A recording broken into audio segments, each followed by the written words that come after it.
यही वो जगह है, मेरे आज भी याद है कि जहां एक तरफ फोर्स खड़ी थी और दूसरी तरफ गुस्से में चेहरे पे आंसू, क्रोध, तकलीफ का भाव लिए हजारों की संख्या में नौजवान थे। मैं इस रास्ते से आया क्योंकि यहाँ के जिलाधिकारी ने, यहाँ के सिटी मजिस्ट्रेट ने, यहाँ के एसएसपी ने मुझे फोन किया कि भाई आप आ जाओ। और मेरे आज भी याद है, बुलेट से मैं इसी रास्ते से आया था। यहां मैंने बीच में बुलेट रोक के खड़ी की, इधर पुलिस, एडमिनिस्ट्रेशन, इधर गुस्सा, नौजवान जो लोग इधर थे, मैंने उनको गुस्से से डांट डांट के, धमका के, पीट के इधर किया, लाठी उठा के। और एक ऐसा समय भी आया कि उधर से फायरिंग के ऑर्डर लगभग दे दिए गए। एक हो गई थी, एक फायर हो भी गई। मैंने बीच में मोटरसाइकिल खड़ी की और मैं प्रशासन की तरफ चल पड़ा। यहाँ के डीएम उस समय मुझे शायद फेस से नहीं जानते थे, नहीं, एनपी सिंह, वो मुझे फेस से नहीं जानते थे। उन्होंने मुझसे कहा कि बीच में से हट जाओ, मगर मैंने उनसे कहा कि आपने मुझे फोन करके बुलाया, बीच में से हटने के लिए यहाँ मैं नहीं आया, आप अपनी बात बताइए, हम इनसे वार्ता करेंगे। उन्होंने कहा कि आप कौन है? मैंने कहा मेरा नाम चंद्रशेखर आजाद है, आपने मुझे फोन किया था कि हाँ ठीक है, मुझे याद है। तो मैंने कहा आप इनको छोड़ दीजिए, आप अपनी बात बताइए, मैं इनसे बात करूंगा।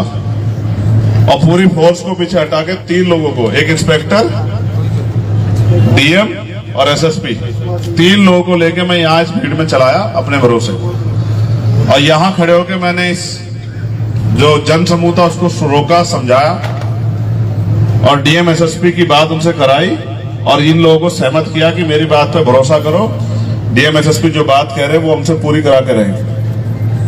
मुझे यहाँ ये भी कहना है, जब हम मर जाएंगे तब आओगे क्या आप? उससे पहले वहां जितनी घटना हुई उसकी मुझे कोई जानकारी नहीं। जो लोग यहाँ मेरे पुराने साथी वो इस बात को जानते हैं कि मैं वहां तब गया जब मुझे फोन करके बुलाया गया कि भैया आ जाओ। और सब्बीरपुर यहाँ से बहुत दूर है। सब्बीरपुर की घटना पूरी घट चुकी थी, मैं देहरादून था।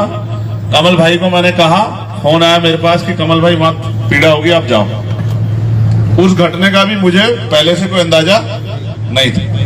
देवबंद के लोग खड़े जिन्होंने, क्या मुझे अंदाजा था? मैं तो दोनों घटनाओं में बाद में आया क्योंकि मैं मौके पर नहीं था। मैं इसलिए इस बात को बता रहा हूं कि हमारे साथियों को सब चीजों का पता है, उनकी याददाश्त ताजा रहनी चाहिए।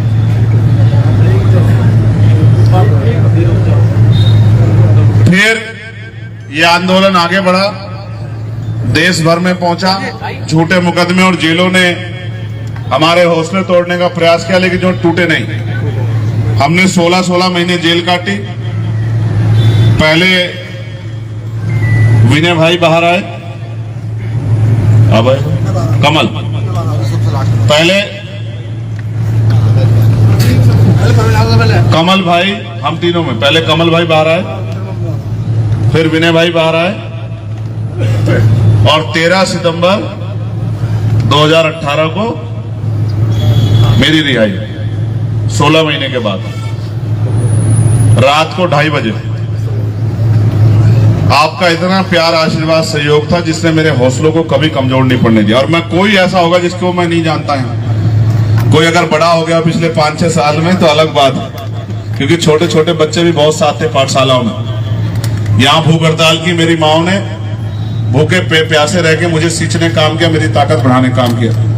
जब जेल में मेरी हत्या का प्रयास, और जब मैं निकलता हूँ इसके अमित के गांव के आगे से, मोटू देख नंदेड़ी, तो मैं पूछता हूँ कि ये कहाँ है। अक्सर हम चर्चा कर लेते हैं कि कहीं दिखता नहीं है।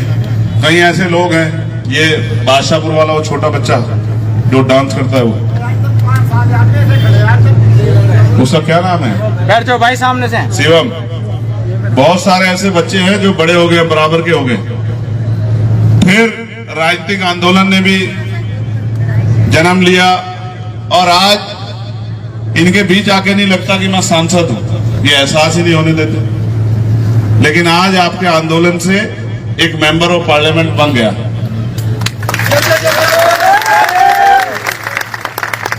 ये एक मेंबर ऑफ पार्लियामेंट शुरुआत, मैं आपको वचन देके कहता हूं कि आने वाले 10 साल में सैकड़ों की संख्या में आजाद समाज पार्टी से मेंबर ऑफ पार्लियामेंट बनेंगे। इसकी तैयारी हम लोग कर रहे हैं, क्योंकि हम एमपी एमएलए बनने की लड़ाई नहीं लड़ रहे हैं। हम अपने लोगों के दुख को खत्म करके सुख का जीवन उनके जीवन में लाने की लड़ाई लड़ रहे हैं। आज नौजवान बेरोजगार, पढ़े लिखे नौजवान बेरोजगार घूम रहे। कोई भर्ती ऐसी नहीं जिसका पेपर लीक नहीं होता। महंगाई ने गरीबों की कमर तोड़ दी। गांव में महिलाओं पे रोजगार नहीं। हम तमाम तरह से कुचले जा रहे हैं। सारी सरकारी नौकरियां खत्म हो रही, निजीकरण से को बढ़ावा दिया। किसान परेशान है, मजदूर को न्यूनतम वेतन नहीं मिल रहा। मनरेगा में जो पहले तो काम नहीं मिल रहा, जो काम मिलता है उतना कम पैसा मिलता है, 230-35 रुपए, जिसमें कुछ होता नहीं। चारों तरफ हाहाकार मचा हुआ। लेकिन मैं आपको विश्वास दिला के कहता हूं कि सहारनपुर से चला यह आंदोलन, जिसने फतेहपुर में जन्म लिया, छुटमलपुर में जिसको नाम मिला, प्रदेश राष्ट्रीय स्तर की रामनगर से जिसको पहचान मिली, और नगीना ने जिनको, बिजनौर ने जिनको इज्जत दी, ये आंदोलन देश और दुनिया में आपके नाम को आगे बढ़ाएगा और आपकी परेशानियों को हल करेगा।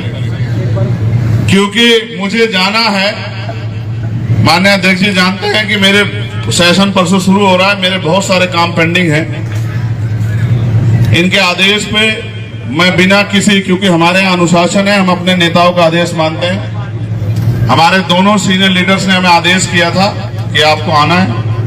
हमने उनकी बात को सर माथे माना, हम यहाँ आए। आज हम जन्मदिन में शामिल हुए। मैं पुणे कमल भाई को, उनके पूरे परिवार को मंगल कामनाएं भेंट करता हूं। पहली बार मैं किसी के लिए तोहफा भी लाया हूं। ये तोहफा मैं सार्वजनिक रूप से दूंगा घर में। Very good. और आप सब से भी मैं अपील करता हूं, एक बात को कह के मैं अपनी बात खत्म करूंगा। एक शब्द है मैत्री। ये मैत्री सिर्फ शब्द नहीं है, इसके मायने हैं। और मायने को आप अगर समझ जाओगे तो बहुत सारी बातें यहीं क्लियर हो जाएंगी। मैत्री जिनके अंदर होती है, उनके मन में घृणा जैसी चीज की कोई जगह नहीं होती है। मैत्री प्यार विश्वास को जन्म देती है, और प्यार विश्वास वो ताकत है जिसके बलबूते हम बहुत बड़ी बड़ी लड़ाई लड़ सकते हैं।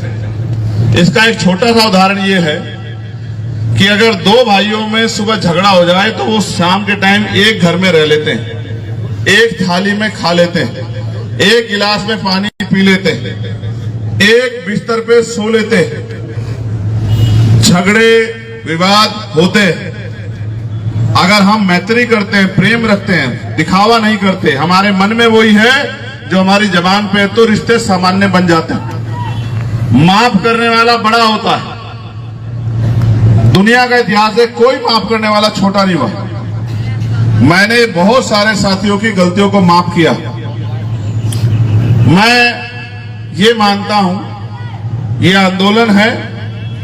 पुराने साथियों से मेरा आग्रह है कि वो अपने मन की घृणा को निकाल के, जिस तरह पहले उन्होंने आंदोलन को सींचा, अपने आपस की छोटी मोटी गांव की, विधानसभा जिले की लड़ाई को खत्म करके अगर वो पुणे अपने आंदोलन को आगे बढ़ाए तो ये सहारनपुर जिला हमारी सबसे बड़ी ताकत है। ये हमारा घर है। और मैं चाहता हूं कि इस बार, मैंने रामपुर में भी कहा था और मैं यहां फिर दोहरा रहा हूं, हमारी पार्टी के, आजाद समाज पार्टी के बहुत सारे नेतागण यहाँ हैं, भीम आर्मी के बहुत सारे नेतागण यहाँ हैं। मैं इस बार ये चाहता हूं कि यहाँ जिला पंचायत अध्यक्ष 2026 में आजाद समाज पार्टी का बने,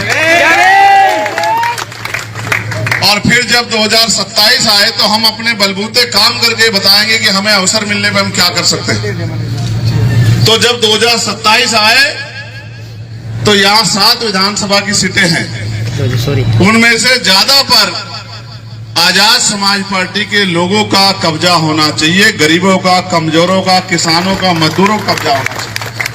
और ये जो लोग जो सड़कों पे लंबे समय से आपके लिए संघर्ष कर रहे हैं, इनमें से अच्छे बहुत सारे जो चेहरे हैं जिन्होंने आपकी सेवा की है, वो उत्तर प्रदेश की असेंबली में होने चाहिए, आपकी आवाज बन के, आपके क्षेत्र की आवाज बन के।